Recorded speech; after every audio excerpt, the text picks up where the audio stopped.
The story of King Herod ordering the massacre of all male infants under the age of 2, often called the Massacre of the Innocents, is found only in the Gospel of Matthew 16:18. However, there is no historical evidence outside of this biblical account to confirm that such an event occurred. Here are some points to consider regarding this claim. 1. Lack of historical evidence. Josephus's silence. The Jewish historian Flavius Josephus, who wrote extensively about Herod's reign and detailed many of his atrocities such as the executions of his sons, and other political enemies, does not mention the massacre of infants. This omission is significant, given Josephus's thorough chronicling of Herod's life. Roman and Jewish records. No Roman or Jewish historical documents corroborate the event. 2. Herod's known cruelty. While there is no evidence for the massacre of the innocents, Herod the Great was notoriously ruthless. He killed members of his own family and ordered violent purges to secure his power. Some argue that this massacre could fit his character, but its absence from historical records raises doubts about its historicity.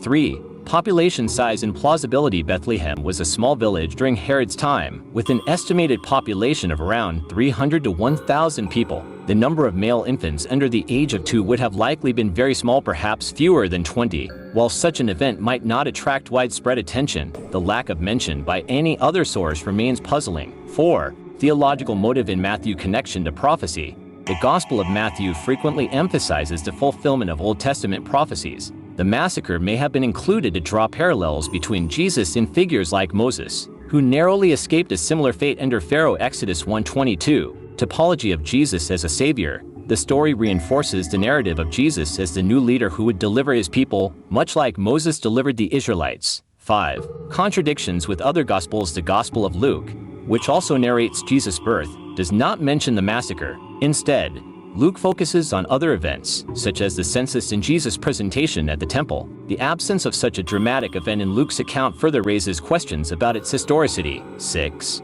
Agnostic or historical interpretation. From an agnostic or historical standpoint, the story could be seen as symbolic narrative. The massacre might serve as a literary or theological device to emphasize Jesus' importance and the opposition he would face. Political commentary.